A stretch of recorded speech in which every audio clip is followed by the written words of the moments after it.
दो ऑप्शन है आपके लिए, एक चाटुकारिता और एक काबिलियत। आपने एक नाम सुना होगा, रविंद्र सिंह भाटी, बिल्कुल। निर्दलीय, विजय थालापति, विजय जोसेफ मुख्यमंत्री बने हैं, बहुत बड़े एक्टर भी रह चुके हैं तमिलनाडु के और मुख्यमंत्री बने हैं। तो ये चाटुकारिता करके नहीं बने हैं। राजनीति बिना हाथ जोड़े और बिना पैरवी के जीती जा सकती देखिए, राजा महाराजा तो है नहीं, है। युवा डिस्ट्रैक्ट है। युवा डिस्टर्ब है, युवा डिस्टर्ब है। वो देखता है कुछ और, है कुछ और, बिल्कुल पा कुछ और रहा है, तो युवा जा ही नहीं पाता हमको करना क्या है। अच्छा, राजा भैया के साथ बिताए बहुत सारे पल आपके हैं कि हम भाइयों के साथ जा रहे हैं, भैया फोटोया करवा दी, तो हम गुस्सा ही जाब। कुछ लोग जो हमारे साथ गए थे, तो भैया इशारा कर रहे हैं, कोच रहे हैं पीछे से, भैया फोटोया करवा दी, भैया फोटोया करवा दी। तो हम ये जानना चाहेंगे कि राजा भैया अदर नेताओं से कैसे डिफरेंट है। देखिए, पहली बात तो वो अजय हैं। राजा भैया की बेटी भवन कैसा है क्या कि हम लोग जब रायबरेली पार करते हैं तो इलाहाबाद हाईवे बढ़ते हैं, तो लगता है कि आप कुंडा, यही कुंडा है। अच्छा, आ गए हम माननीय राजा भैया जी के क्षेत्र में। और वहाँ से जब हम लोग इंटर करते हैं, अंदर की तरफ जाते हैं, बहुत बड़ा सा गेट, लगता है कि क्षत्रिय ध्वज एकदम कहीं राजा के घरे घरे आए हम। राजभवन वो लगता है।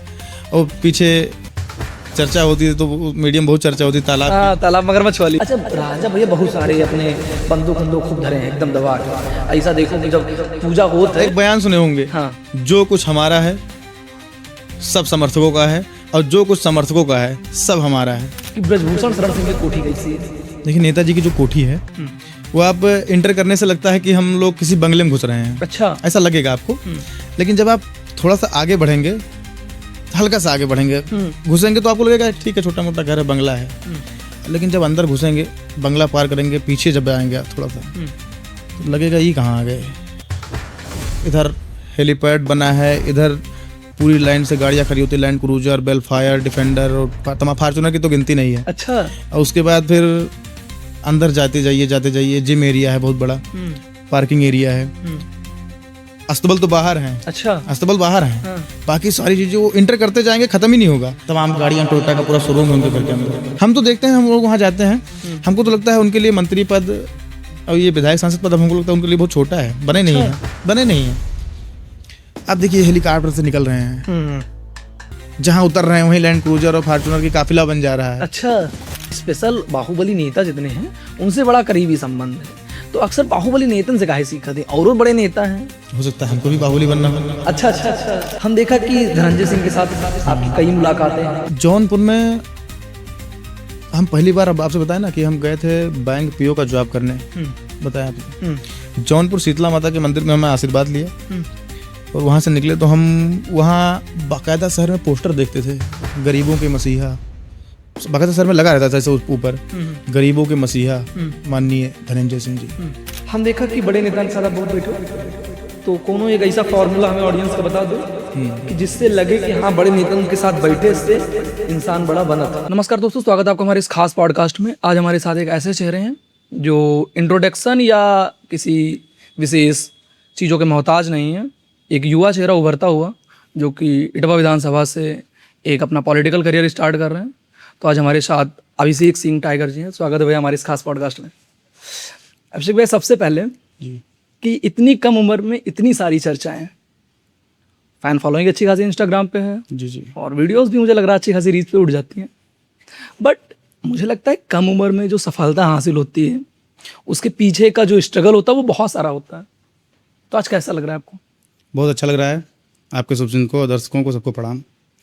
और रही बात उभरने की या चलने की सोशल मीडिया पे, तो शुरू से शौक रहा है और छात्र जीवन से ही अच्छा कर रहे हैं और लोगों से जुड़ाव है, तो अच्छा लग रहा है। अभिषेक भाई, हमने देखा कि आपकी बहुत सारी रील्स हैं जो बड़े बड़े पॉलिटिकल बाहुबली नेता के साथ वायरल होती हैं। तो मुझे लगता है कि कम उम्र में जब हम अपने से बड़े जो फील्ड में सक्सेस उनके पास बैठते हैं, तो एक अलग फील आती है, एक अलग एनर्जी आती है। तो कैसा महसूस करते हैं आप? बहुत अच्छा महसूस कर रहे हैं। और शुरू से ही हमारा ये रहा है कि हमको जो बाहुबली टाइप के नेता हैं और लोकप्रिय नेता हैं, तो उनसे हमारा शुरू से उनका देखते रहना है। और उनको देखते ही हमको लगा कि काश ऐसा मैं भी होता। बिल्कुल अभिषेक भाई, लेकिन मैंने देखा कि अक्सर आप देखते होंगे यूपी में जो राजनीति है छात्र नेता वाली, वो बंद कर दी गई। और दिल्ली यूनिवर्सिटी जैसे बड़ी संस्था में आज भी मतलब बड़े राज्य में चल रहा है। तो यूपी में आपको लगता है कि स्टार्ट होनी चाहिए छात्र राजनीति? ये चीज़ हमारे युवाओं को जो यूनिवर्सिटी में लड़के पढ़ रहे हैं उस सबको बुरा लगता है। इस चीज़ से लोग, सिस्टम जो बन गया है उससे लोग डरे हुए भी रहते हैं, क्योंकि सरकार के अगेंस्ट काम करना, लड़के जेल चले जाते हैं, उनको उठा लिया जाता है, उनके परिवार को परेशान किया जाता है।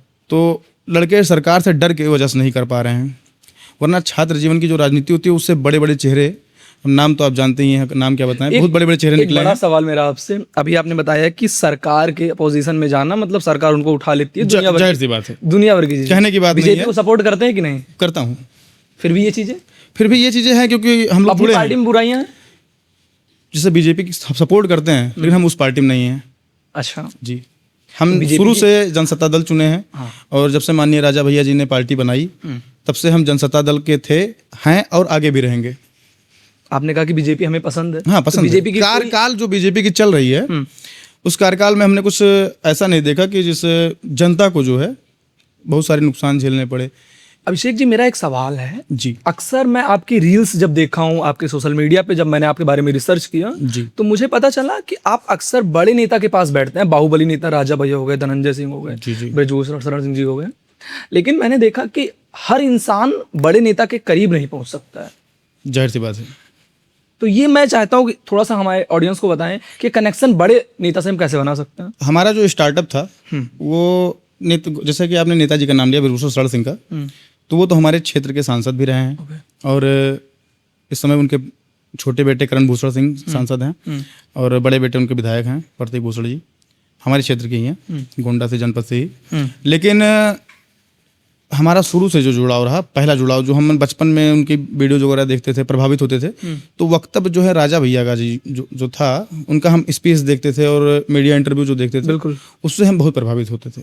और हमको लगता था कि एक बार सपना था कि एक बार काश इनसे मिल लेते। बहुत लोगों को सपना है, बहुत लोग हमको फ़ोन करते हैं कि भैया माननीय राजा भैया जी से मिलना है, एक बार मुलाकात करवा दीजिए, ऐसा बहुत लोग हमसे बोलते हैं। तो ये सपना था हमारा भी। और अब विश्वविद्यालय की पढ़ाई कर रहे थे, हम ग्रेजुएशन में पहुंचे थे, तो हम सोचे थे कि एक बार माननीय जी से मुलाकात करेंगे। बिल्कुल हम पहुंचे, पहली मुलाकात करने। गेट के बाहर उस समय हमारे पास जो है एक बाइक थी और कुछ नहीं था। बाइक लेके पहुंचे, 2 लोग लेके पहुंचे, माननीय जी से मुलाकात करना है। तो गेट पे हमको रोका गया, आप कौन? तो हमने कहा कि समर्थक हैं। उस समय समर्थक भी नहीं थे हम। हाँ, बिल्कुल। हमने कहा समर्थक हैं और चहेते हैं। बुके लेके होके सब गए थे। तो उस दिन इत्तेफाक से ये था कि माननीय जी है नहीं, दिल्ली में हैं। तो हम लौट आए, बहुत निराश भी हुए। शाम के टाइम हमने फिर प्रयास किया कि हम अब जब तक ये नहीं आ जाएंगे तब तक मैं गेट पे बैठा रहूँगा। ओके। और मुलाकात जब हो जाएगी उसके बाद कुछ। और 2 दिन बाद लगभग माननीय जी दिल्ली से आए, लखनऊ रामायण कोठी पे मुलाकात हुई। अच्छा लगा, मतलब जो सम्मान मिला हमको वहाँ से, वो लगा हमको कि ये हमारी योग्य है। और उस योग्य हम हैं कि हम यहाँ रह सकते हैं। अच्छा। फिर हम माननीय जी के तब से हैं, अभी भी हैं, आगे भी रहेंगे। मेरा एक सवाल है, हम उम्मीद करेंगे कि आप पूरी ईमानदारी के साथ उसका जवाब जी जी। हर राजनेता के अंदर जो भी एक युवा निकल रहा है, उसके अंदर अगर वो एक अच्छा लीडर बनने की क्वालिटी है, तो उसमें से मेरे पास 2 ऑप्शन है आपके लिए, एक चाटुकारिता और एक काबिलियत। देखिए, आपने एक नाम सुना होगा, रविंद्र सिंह भाटी। बिल्कुल। निर्दलीय इंडिपेंडेंट, उन्होंने चुनाव जीता राजस्थान से, सू के विधायक हैं। तो हमको तो नहीं, ऐसे 1-2 एग्जाम्पल और हमारे सामने अभी हाल ही में आपने देखा होगा, विजय थालापति, विजय जोसेफ मुख्यमंत्री बने हैं, बहुत बड़े एक्टर भी रह चुके हैं तमिलनाडु के, और मुख्यमंत्री बने हैं। तो ये चाटुकारिता करके नहीं बने हैं, अपने दम पे, अपने लोकप्रियता पे लोग आगे बढ़ते हैं। चाटुकारिता करने वाला इंसान चाटुकारिता ही करेगा, वो आगे नहीं बढ़ सकता है। वो वही करेगा जो उसको पीछे ढकेलेंगे या फिर उसका जीवन यापन उससे चलेगा, वो इंसान चाटुकारिता करेगा। अब काबिलियत से आप आगे जा सकते हैं। काबिलियत के बारे में आपको बताया, 2-3 नाम मैंने बता सकता हूँ आपको। आपकी नज़र में एक अच्छा राजनेता कैसा हो सकता है, उसके अंदर की कुछ क्वालिटीज जो आप बताएं। लोकप्रियता, इंसान को चहेता बना सकते हैं। जैसे कि कुछ लोग, अब हम भी देखते हैं कि बहुत सारी विधानसभाएं हैं जहाँ पे विधायक जी लोग हैं, बिल्कुल, लेकिन उनको कोई जानता नहीं है बाहर। और कुछ लोकप्रियता बता रहा हूँ, जैसे कि माननीय राजा भैया जी का है, नेताजी का है, धनंजय भैया का है। तो इन सबको लोग लोकप्रियता की वजह से जानते हैं। जैसा कि हम गोंडा से निकल के अगर हम प्रतापगढ़ की धरती पर जा रहे हैं, माननीय राजा वेश मिलने, उनका हमारे क्षेत्र में लोकप्रियता हो सकती है, जनाधार नहीं हो सकता है। जैसे नेताजी का जनाधार कुंडा प्रतापगढ़ नहीं हो सकता है। तो ये चीज़ें होती हैं, लोकप्रियता से ही लोग बड़े बनते हैं और राजनेता नेता तो जनता बनाती इस पॉलिटिकल करियर में जी। फैमिली का सपोर्ट कैसा रहा आपके साथ में? फैमिली का सपोर्ट पहले तो नहीं था कि पहले ही फैमिली हमारी कह रही थी कि ये सब नहीं करना है और राजनीति से दूर रहो। इसमें फैमिली वालों को क्या होता है, डर होता है बिल्कुल ट्रू। कि हमारा लड़का इस लाइन में बढ़ेगा आगे, क्या होगा क्या नहीं होगा कुछ उनको पता नहीं होता है, तो डरते हैं। लेकिन धीरे धीरे जब देखे कि लड़का यही करेगा तब कहे अब जाओ, जो करना है करो, सपोर्ट है, मजबूत है, बढ़िया है, माता पिता का सपोर्ट है, दोस्तों का सपोर्ट है, परिवार का तो सपोर्ट रहना ही चाहिए, सबको रहना चाहिए, हर फील्ड में रहना चाहिए। जो इंसान को करना चाहिए वो इंसान अगर करे और परिवार उसमें सपोर्ट भी अगर कर दे, वो ही ना सोचे कि इनमें इनका भलाई या बुराई क्या है, उनको सोचना ही नहीं चाहिए। जा रहा है तो जाने दीजिए, एक बार जाएगा, दोबारा जाएगा, ठोकर पड़ेगा, लौट आएगा। राजनीति बिना हाथ जोड़े और बिना पैरवी की जीती जा सकती है, यस या नो? बस एक वर्ड में आंसर चाहेंगे। देखिए, राजा महाराजा तो है नहीं, ना ही किसी बहुत बड़े मुख्यमंत्री या प्रधानमंत्री घर के हैं, तो बिना हाथ जोड़े तो राजनीति में वो संभव है नहीं। लेकिन हाथ जोड़ के हम जो वादे करते हैं हाँ, और फिर वो हम भूल जाते हैं, और ये मैक्सिमम होता है। ये सही बात बोल रहे हैं आप। लेकिन हाथ जोड़ के जो वादे हम करते हैं, उस वादे से हम एक बार चुने जाते हैं, दोबारा नहीं चुने जाते हैं। ऐसा कई एग्जाम्पल है हमारे पास, लेकिन हम नाम क्या लें। उस वादे से हम एक बार जीत सकते हैं, दोबारा नहीं। अभिषेक जी, आप जहां से अभी तैयारी कर रहे हैं 2027 विधानसभा की, अगर आज उनके सामने कोई एक वादा आपको करना है तो वो कौन सा वादा होगा? शिक्षा व्यवस्था बहुत गड़बड़ है। हमको लगता है कि राजधानी अगर लखनऊ छोड़ दिया जाए, अगर आप अगल बगल जिलों में जाएंगे तो वहाँ की शिक्षा व्यवस्था बहुत गड़बड़ है। लड़के स्कूल से परेशान नहीं हैं, वो सोशल मीडिया में और मोबाइल की दुनिया में इतना लीन है कि उनको क्लास में टीचर पढ़ाता है, लेकिन वो माहौल नहीं पाते हैं कि इनको पढ़ना है। वो टीचर को माहौल बना देते हैं कि यही हमारे हास्य पात्र हैं, इन्हीं से मजा ले लो। वो चाहते हैं कि, और आजकल के अध्यापक भी हम देखे हैं, क्योंकि हम टीचिंग लाइन में रहे हैं, 3 साल पढ़ाए हैं, तो उनको बच्चों को जो चाहिए होता है, उनको हास्य चीज़ें चाहिए होती हैं। उनको मजबूत 1.5 घंटा बैठा के पढ़ा दीजिए आजकल के बच्चों को, 1.5 घंटा। एक मैथ्स का क्लास करते थे हम, लगभग 6 घंटा क्लास लिए थे, और 6 घंटों में हमको लगता है लड़के हमको गरियाए होंगे, कहेंगे मास्टरवा जल्दी भाग जा तो ठीक रहता। इससे बच्चों को आजकल शिक्षा व्यवस्था उनकी बहुत बिगड़ी हुई है। और इनके फैमिली भी जो होते हैं, ये मोबाइल दे दिए, पैसा दे दिए, फीस दे दिए कि जाओ भैया फीस जमा है, लेकिन उनको देख नहीं पाते हैं कि बच्चा रात में क्या कर रहा है, स्कूल जा रहा है, उसका अटेंडेंस लग रहा है, कौन अटेंडेंस, लोग तो अटेंडेंस भी लगवा देते हैं। बिल्कुल ट्रू। क्योंकि हमारे दोस्त से बोल देते हैं, दोस्त तुम प्रेजेंट, किसी तरह टीचर से बोल देना प्रेजेंट कर देंगे, बच्चे स्कूल से भी कई बार गायब हो जाते हैं। राजनीति में सबसे बड़ी चीज क्या है जिससे हम डरते हैं? राजनीति में ये बहुत बड़ी बात है। राजनीति में अगर आपकी छवि बिगड़ गई तो आप जीवन में कभी राजनीति नहीं कर पाएंगे। व्यापार कर सकते हैं आप और अदर कोई काम कर सकते हैं, लेकिन आप राजनीति नहीं कर सकते। उसके बाद युवाओं की सबसे बड़ी कमजोरी क्या है? आजकल के युवा प्रोटोकॉल और सायरन और गाड़ी का नंबर, ये भौकाल वाला वही सबसे बड़ी कमजोरी है। वही सबसे बड़ी कमजोरी है, क्योंकि भौकाल मेंटेन करने के चक्कर में आप जनता को ग्राउंड से नहीं कनेक्ट कर पाते। ये आपने बड़ी बात ये आप मान लीजिए हम गए अभी क्षेत्र में, हम जाते हैं, हम लोग जाते हैं, बैठते हैं, सबके साथ बैठना उठना पड़ता है। अब हम वहाँ भौकाल अगर मेंटेन करेंगे, गाड़ी से उतर रहे हैं, भौकाल मेंटेन हमारा हो रहा है, तो वो चीज़ आप बाहर करिए अपने क्षेत्र में जनता से। अगर आप राजनीति कर रहे हैं तो आपको कहीं ना कहीं आगे चल के चुनाव लड़ना ही लड़ना है। बिना चुनाव कोई फालतू क्यों राजनीति करेगा? बिल्कुल, कुछ ना कुछ उसको चाहिए, और चाहिए किससे? जनता से।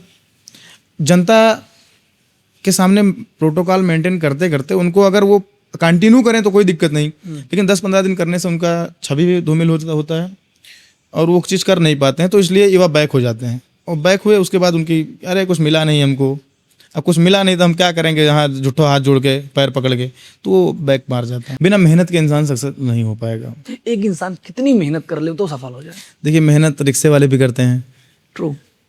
रतन टाटा साहब भी किए थे, और बड़े बड़े लोकप्रिय नेता, बड़े नेता, हमारे नेताजी गोंडा सांसद भी रह चुके हैं कई बार, और अभी तो प्रेजेंट टाइम में वो अपने बेटे को लाए। लेकिन उनकी सफलता के बारे में बताऊँ, वो हम आज भी देखते हैं, आज उनके पास क्या नहीं है? हेलीकॉप्टर, 3 टोकरियाँ हैं, तमाम गाड़ियाँ, टोयोटा का पूरा शोरूम है उनके घर के अंदर। लेकिन उनकी जो मेहनत है वो आज भी वैसे है। सुबह उठेंगे 4 बजे, 1 घंटा पहले वो, कभी भी आप अभी जाके दे सकते हैं, कभी भी आप जाइए उनके घर पे। जानवरों से प्रेम, 1 घंटा उन्होंने उनको समय दिया, जो अपने जानवर पाले हैं अस्तबल पे और गायों के उस पे। वहाँ से निकलने के बाद 1 घंटा अपने शरीर को मेंटेन होना चाहिए। इंसान को मेंटेन, इंसान नहीं रहेगा तो कुछ नहीं। अब उसके बाद फिर जनाधार, घर के बाहर बहुत सारे लोग बैठे हैं, नेताजी बाहर निकल रहे हैं, सबकी समस्याओं को सुन रहे हैं। हर कोई, जरूरी नहीं कि हर इंसान समस्या लेकर है। कुछ लोग मिलने के लिए आते हैं, कुछ लोग अपने आमंत्रण देने के लिए आते हैं कि हाँ यहाँ आना है, यहाँ आना है। और कुछ लोगों की समस्याएं होती हैं जो क्षेत्रीय होती हैं, बाहर से भी लोग आते हैं समस्या लेके। तो वो चीज़ें देख के लगता है कि मेहनत इंसान को कभी बंद नहीं करना चाहिए। चाहे आपको जो हासिल हो जाए, मेहनत से भागना नहीं चाहिए, करते रहना चाहिए, करते रहना चाहिए। वो हम देख रहे हैं, वो करते, उनसे भी बहुत कुछ सीखने को मिलता है। युवा डिस्ट्रैक्ट है, युवा डिस्टर्ब है, युवा डिस्टर्ब है। वो देखता है कुछ और, है कुछ और, बिल्कुल पा कुछ और रहा है, तो युवा जा ही नहीं पाता हमको करना क्या है। वो भटका हुआ है, डिस्टर्ब है एकदम, उसको समझ नहीं आ रहा है कि हम करेंगे क्या। देखा, अरे हम कुछ ऐसे लड़के, हम लोग बैठते हैं तो हॉस्टल लाइफ भी हम लोग देखे हैं। कुछ ऐसे लड़के हैं कि इनको अगर बता दो कि तुमको पुलिस बनना है तो कहेंगे ठीक है बन जाएंगे। उसके कुछ देर बाद, अरे यार ये तुमसे नहीं होगा, आर्मी में जाओ, ठीक है आर्मी में जाएंगे। उसके बाद ये भी तुमसे नहीं होगा, पोस्टमैन बन जाओ। यार इतना छोटा सोचे नहीं थे, लेकिन अगर कुछ नहीं मिलेगा तो इसी में बन जा रहे हैं। अब देखते हैं यूपीएससी वगैरह के लोग, अभी पुलिस का एग्जाम चल रहा है, शायद कल परसों था पुलिस भर्ती वाला। यूपीएससी, बड़े बड़े नीट वाले स्टूडेंट बैठे हैं उस एग्ज़ाम में। हमारे पास कुछ लोग आते हैं कि भैया थोड़ा कुछ बताइए, कुछ राय वाय दीजिए। तो हम देखते हैं कि बहुत युवा डिस्टर्ब है कि हमको क्या करना उनको पता नहीं है। आज के समय हम देखते हैं बेरोजगारी अपनी चरम सीमा पे है। बेरोजगारी में जो पार्ट होता है वो सबसे ज्यादा युवा का होता है। और अगर देश का युवा बेरोजगार रहेगा तो वो पहला चीज सोचेगा कि हमारा पेट कैसे भरना है। बिल्कुल। तो वो गलत भी करेगा, मेहनत भी करेगा, मजदूरी करनी होगी वो मजदूरी कर लेगा, लेकिन पहला उसका सोच रहेगा कि पहले हमारा पेट भरे, हमारे परिवार का पेट भरे, उसके बाद वो किसी चीज़ के बारे में सोचेगा। तो पहले युवा जो है, जो बेरोजगार हैं, वो कुछ तो बेचारे पढ़े लिखे हैं, उनको नौकरी नहीं मिल रही है, कुछ अपने घर से आर्थिक स्थिति से कमजोर हैं, तो वो जो चाह रहे हैं उनको, वो सिस्टम का खेल है ये सब। कि अक्सर हम देखते हैं कि आज का सिस्टम ऐसा हो गया है कि अगर गरीब आदमी इस सिस्टम में फंस जाता है। हमारे देश के जो सिस्टम है वो सही करें, घुमा हुआ है, एक सर्कल है। उस सर्कल में क्या है कि पहले मुकदमा हुआ, अब मुकदमा होने के बाद लोग कहाँ गए, अपने थाने बुलाया जाएगा कि भैया आपके खिलाफ ये हुआ है, आ जाइए। अब वो वहाँ गया तो देखता है कि साहब सिस्टम से जुड़े हुए हैं, साहब को अगर ये ऐसा कर दिए तो साहब हमको छोड़ देंगे।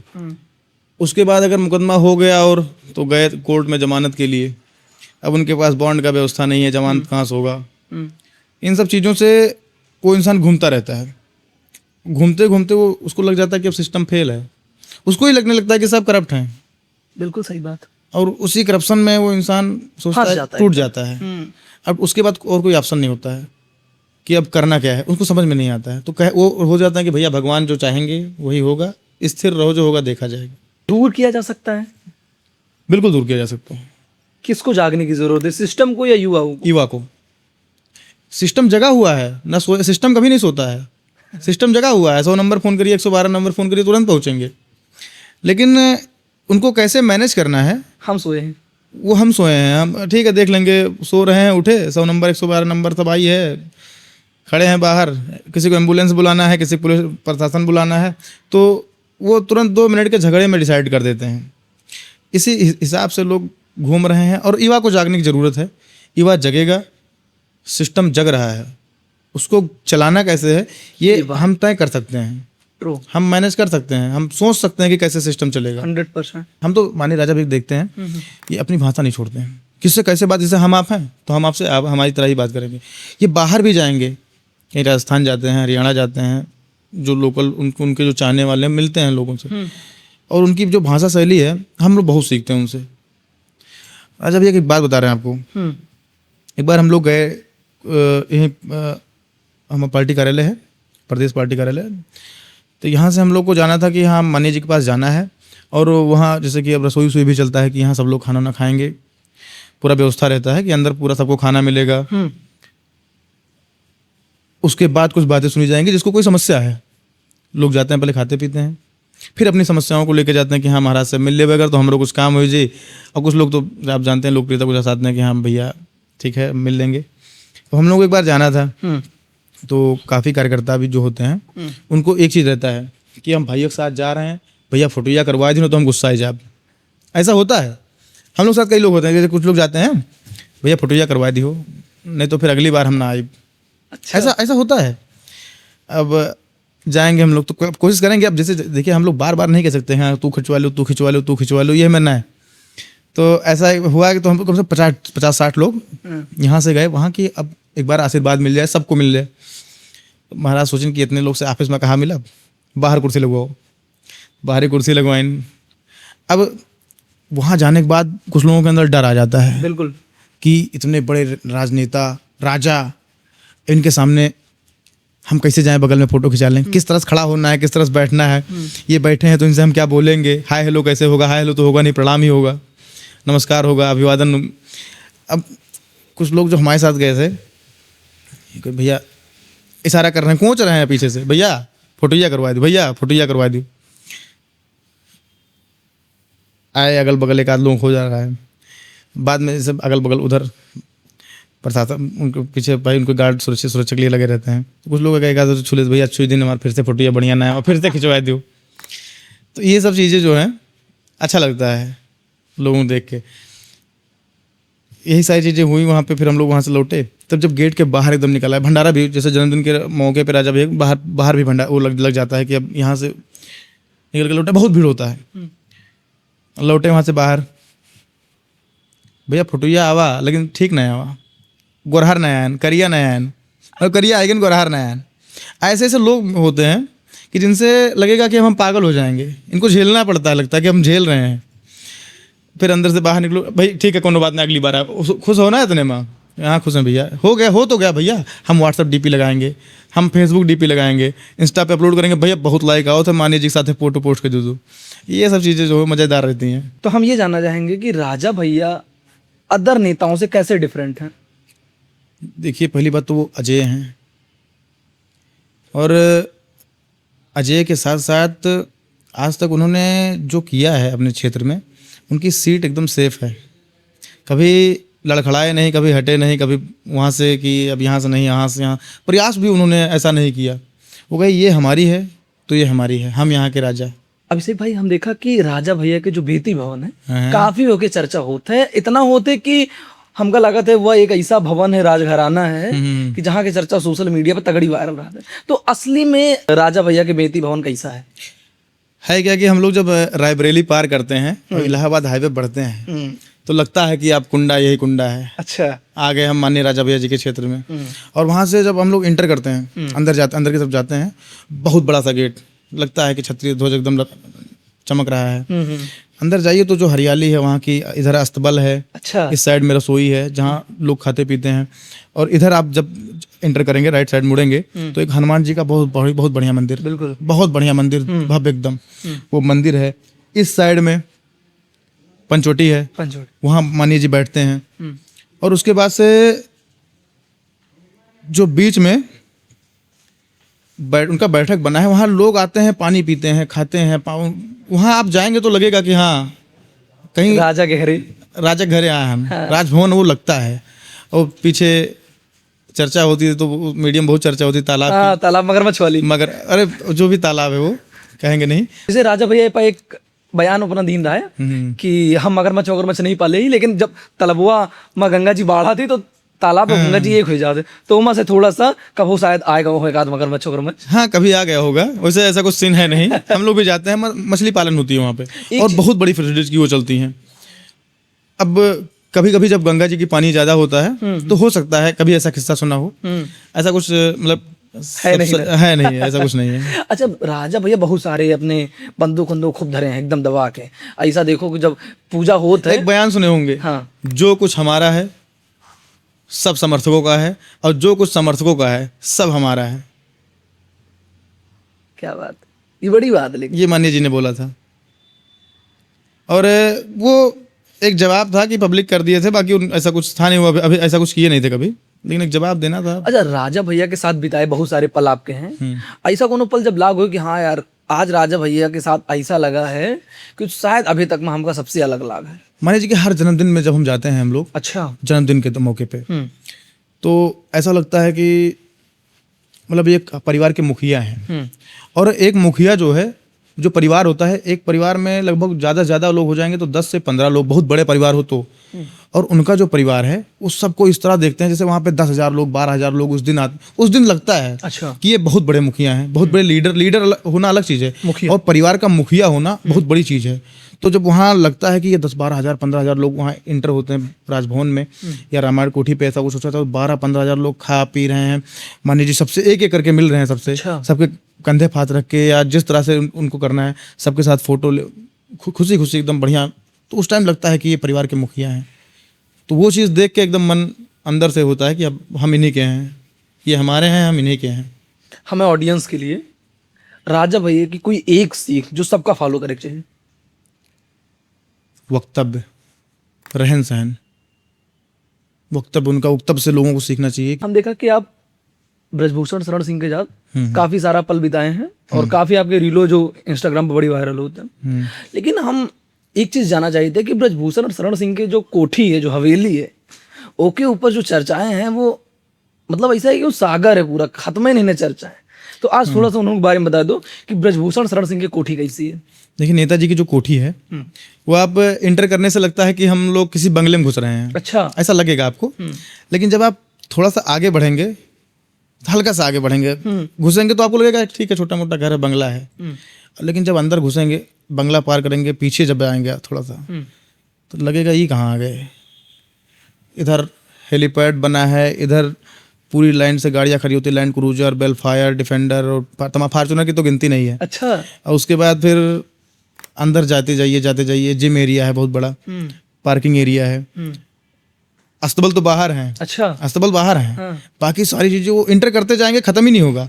लास्ट में एकदम जाएंगे तो एकदम जिम है, नेताजी सुबह वहाँ उठ के जिम करेंगे, फिर वहाँ से बाहर निकलेंगे, फिर लोगों के साथ, बाकायदा हमारा रील्स भी आप देखे होंगे, जो हम निकले लोगों के साथ बाहर आएंगे, भौकाल से एकदम नेताजी चल रहे हैं, माला वाला पहने, एकदम अलग ही है उनका भी, थोड़ा लगता है देख के कि हाँ। शरण सिंह एक वो लहराते स्टिक अपने हाथ में, वो गुरुजी जो हैं, आपने नाम सुना होगा उनका, महाराज जी का, जो भी राष्ट्रकथम आए थे, वो उनके नेताजी के मतलब गुरु हैं। तो उन्होंने उसको दिया है, वो पेड़ की वो होती है, पर्वत वगैरह पे पाए जाते हैं वो, तो उसी को लिए रहते हैं और उससे उनको एक अलग लेवल की एनर्जी वगैरह मिलती है, लगता है सनातन में भी माना गया है चीज़ें, तो उसको लिए रहते हैं, हमेशा लिए रहते हैं। ब्रजभूषण शरण सिंह की सबसे बड़ी ताकत क्या है? जनता, जनता, जनता, जनता। क्योंकि क्या है, देवी पाटन मंडल जो है नेताजी का, ये नहीं खाली गोंडा, ये कैसरगंज से उनका कोई मतलब नहीं है। अच्छा। उनका देवी पाटन मंडल में पूरे बहराइच आसपास के जो जिले हैं उसमें उनका बहुत बढ़िया जनाधार है। कहीं कहीं चुनाव लड़ जाएं, जीत जाएंगे। देवी पाटन मंडल में जैसे कि मान लीजिए देखिए, अयोध्या हो गया, बहराइच, श्रावस्ती, बलरामपुर, इधर हम तो लगता है सिद्धार्थनगर से लड़ जाए वहाँ जीत जाएंगे, गोरखपुर से लड़ जाए वहाँ जीत अच्छा, ब्रजभूषण शरण सिंह एक बात कहें रहे मीडिया पर, कहीं न कि हमका और प्रियंका गांधी का चाहे जहाँ चुनाव लड़वा दियो हम जीत जावे। देखिए, अब ये तो हम नहीं कह सकते हैं कि चाहे जहाँ से लड़वा दीजिए, जैसे कि चाहे जहाँ बहुत बुरा, लेकिन हाँ, अपने मंडल में, देवी पाटन मंडल में कोई नहीं हरा नहीं सकता, कोई नहीं हरा सकता उनको। देवी पाटन मंडल में उनको कोई नहीं हरा सकता। कहीं से भी लड़ जाएं, जहां से वो चाहे, देवी पाटन मंडल जिस जनपद से चाहें, जिस लोकसभा से चाहें, विधानसभा तो उनके लिए बहुत छोटी सी बात है, जिस लोकसभा से वो चाहें उस लोकसभा के वो सांसद होंगे। हम तो देखते हैं, हम लोग वहाँ जाते हैं, हमको तो लगता है उनके लिए मंत्री पद और ये विधायक सांसद पद हमको लगता है उनके लिए बहुत छोटा है, बने नहीं है। अब देखिए, हेलीकॉप्टर से निकल रहे हैं, जहाँ उतर रहे हैं वहीं लैंड क्रूजर और फार्चूनर की काफिला बन जा रहा है। अच्छा, एक अलग उनका, और लोग भी उनको देखने के लिए पागल रहते हैं। ये लोग ऐसे, जैसे कि माननीय नेताजी हुए, हम तो कुछ लोग देखते हैं, जैसे हम लोग जिसको मानते हैं, जैसे माननीय राजा भैया हुए, इन लोगों को पब्लिक में अगर कहीं निकल जाए ये लोग पब्लिक में, कि हमको मतलब मन हो अंदर से कि हम अंदर चाय पीना है, चलो चाय पी के आते हैं फलाने के यहाँ, बचपन में हमारे ही बचपन यही बीता है, ये लोग कहीं निकल जाए खड़ा नहीं हो पाएंगे। हमको लगता है पब्लिक घेर लेगी खाली फोटो वीडियो चक्कर में, पता चल जाए खाली पब्लिक को कि आ रहे हैं माननीय नेताजी, तो ये लोग हमको लगता है कि बिना सुरक्षा के चल नहीं सकते, आगे नहीं बढ़ पाएंगे। पर जनता एकदम ढकेली चली जाती है फोटो के लिए। एक आध वीडियो आपने देखा भी होगा, ऐसा बहुत सारे वीडियोज वायरल होते हैं कि लोग गिर पड़ रहे हैं, लोग दौड़ रहे हैं कि हाँ नेताजी। पब्लिक में बहुत बड़ी लोकप्रियता है इन लोगों की, बहुत बड़ी। अच्छा, हम देखा कि आपका स्पेशल बाहुबली नेता जितने हैं उनसे बड़ा करीबी संबंध है, तो अक्सर बाहुबली नेतन से काहे सीखा थी? और बड़े नेता हैं। हो सकता है हमको भी बाहुबली बनना हो अच्छा अच्छा अच्छा। आगे चल के। हम देखा कि धनंजय सिंह के साथ आपकी कई मुलाकातें हैं, हाँ। कैसे उनको कैसे डिफाइन करते हैं धनंजय सिंह को? जौनपुर में हम पहली बार, अब आपसे बताया ना कि हम गए थे बैंक पीओ का जॉब करने, बताया आपको। जौनपुर शीतला माता के मंदिर में हमने आशीर्वाद लिया और वहाँ से निकले तो हम वहाँ बाकायदा शहर में पोस्टर देखते थे, गरीबों के मसीहा, बाकायदा शहर में लगा रहता था ऐसे उस ऊपर, गरीबों के मसीहा माननीय धनंजय सिंह जी। देख के हमको लगा कि मतलब क्या करते होंगे ये, क्या काम, तो हम तो सोचते थे ये लोग खाते क्या हैं, पहनते कैसे हैं, क्या इनका रहन सहन क्या है, क्या लाइफ स्टाइल होगी, कैसे मतलब इतनी लोकप्रियता बना लिए। फिर वो चीज़ देख देख के हमको लगा कि अब इन लोगों से मिलना चाहिए, हमको मिलना भी संभव नहीं हो पाता था जल्दी। फिर जुड़ा जरिया जुना, और राजा भैया से पुराने समर्थक भी थे हम लोग, तो ये परिचय देना काफ़ी होता था। अच्छा। स्टार्टिंग के परिचय जो होता था, उसके बाद तो अब तो जानते हैं कि हाँ नेता जी हैं, जाओ वहाँ तो बढ़िया सम्मान मिलता है। कितने लोगों को भी लेके चले जाइए कि हाँ भैया या सब मुलाकात करना है, दोस्त यार जाते रहते हैं। अगर हम आपसे पूछें कि धनंजय सिंह, राजा भैया और ब्रजभूषण शरण सिंह जी, इन तीनों नेता में अगर एक कॉमन चीज आपको जो समझ आई हो, कौन चीज है? जनाधार, लोकप्रियता, तीनों नेता के। तीनों लोगों में। और भी ऐसे लोग हैं जिनका वर्चस्व बाहर बहुत तगड़ा है, और हम देखते हैं कि जो इन लोगों का जनाधार और लोकप्रियता है, ये यही नहीं उत्तर प्रदेश में नहीं, हम तो बाहर भी जाते हैं। तो अगर नाम बता दीजिए आप कि राजा भैया समर्थक हैं या धनंजय सिंह के माननीय नेताजी के समर्थक हैं, तो वही माननीय धनंजय सिंह का लोग नाम सुनते हैं। तो बाहर अगर कहें भैया एक बार आएंगे जरूर लखनऊ, या राजा भैया कोई नाम सुनता है, भैया एक बार लखनऊ आएंगे, हमको ले चलिएगा। ऐसे तो जनाधार और लोकप्रियता बहुत बड़ी है, बहुत बड़ी है। क्षेत्र में क्या, क्षेत्र में तो जनता बनाती है, लेकिन बाहर की जो लोकप्रियता कमाता है वो फिर लोकप्रिय नेता बन जाता है। और आपने बताया कि आप वकालत भी कर रहे हैं। हाँ, वकालत तो आशीर्वाद है बड़े भाई सौरभ सिंह का। अच्छा अच्छा। सौरभ भाई भैया हैं, हाँ। बड़े भाई हैं और हमारे जनपद के ही हैं, गोंडा के ही हैं। अच्छा। लेकिन लखनऊ में उनका वकालत जो है उन्हीं से हम लोग सीखते हैं कि कैसे क्या करना है, और बहुत प्रिय हैं। तो वकालत ही क्यों? अब LLB कर रहे हैं तो वकालत तो करेंगे, कहाँ IAS बन जाएंगे। हम देखा कि बड़े नेता के साथ आप बहुत बैठे हो, तो कोनो एक ऐसा फॉर्मूला हमें ऑडियंस का बता दो कि जिससे लगे कि हाँ बड़े नेता के साथ बैठे से इंसान बड़ा बनत है। होता है, सीखने को मिलता है, बहुत कुछ सीखने को मिलता है। अगर हमारे क्षेत्र में क्या है कि हम लोग जब गाँव में रहते हैं तो किसानी जो होती है, तो हम लोग अगर वहाँ ना जाएं, हम अपनी बारे में बता रहे हैं, अगर हम लोग वहाँ ना जाएं तो हमको नहीं लगता कि हम लोग सीजन जान पाएंगे कि धान का सीजन है कि गेहूं का है। अच्छा। अगर हम लोग अपने गांव ना जाएं तो नहीं जान पाएंगे। गांव जाएंगे, लगा रहेगा धान, कहेंगे ये क्या लगाएगा, गन्ना लगाएगा। तो सीखने की जिस माहौल में आप रहेंगे उस माहौल में सीखेंगे, और सीखने की जो क्षमता, जैसे मान लीजिए हम तीनों लोगों की बात बता रहे हैं, चाहे वो माननीय धनंजय सिंह जी हों, चाहे वो माननीय राजा भैया हों, और चाहे माननीय ब्रजभूषण सिंह जी हों, इन लोगों के पास जब बैठेंगे आप, तो जो जनता को देखने का नजरिया है, जो जनता से प्रेम है, इन लोगों का अटूट है। कभी ये नहीं लगेगा कि हम भटके हुए हैं, हम गलत जगह आ गए हैं, कभी नहीं लगेगा। बड़ी बात आपने बताई। कभी लगेगा नहीं कि हम भटके हुए हैं, हम सही जगह हैं, जहाँ हैं वहाँ सुरक्षित हैं। अच्छा, बड़े बाहुबली नेतन के काफिला कैसे देखा थी आप? तो हम लोग जिससे जुड़े हैं, तो माननीय राजा भैया की तो बेलफायर है, लेक्सस है, रेंज रोवर है, डिफेंडर है, लैंड क्रूजर है, मर्सिडीज 2 हैं, फॉर्चूनर तमाम गाड़ियां हैं, जिप्सी वगैरह, और कुछ उनके राजशाही वाले पुराने गाड़ियां हैं। अच्छा, इस पॉडकास्ट के माध्यम से हमारे युवाओं को क्या संदेश? युवा नशा पात ना करें, रील्सबाजी ना करें, और बहुत सारी चीज़ें हैं जो उनकी कमजोरियां बनती हैं। अगर कर भी रहे हैं तो लिमिट में करें, अच्छे से करें, बढ़िया करें, जो भी करना है पढ़ाई लिखाई करें, आगे बढ़ें युवा। और क्या करेंगे युवा देश की भविष्य हैं। और एक बात और बोलूँगा, जो संघर्षों से भागता है उन्हीं को विपरीत परिस्थितियां ढकेलती हैं, और विपरीत जो परिस्थितियां आती हैं, विपरीत परिस्थितियां, उसमें जो संघर्ष कर ले गया वो मजबूत बन जाएगा, वो ताकतवर रहेगा। अभिषेक जी हमारे इस खास पॉडकास्ट में हिस्सा बनने के लिए बहुत बहुत धन्यवाद। फिर मिलते हैं एक नए पॉडकास्ट तक के लिए आप सबका बहुत बहुत धन्यवाद।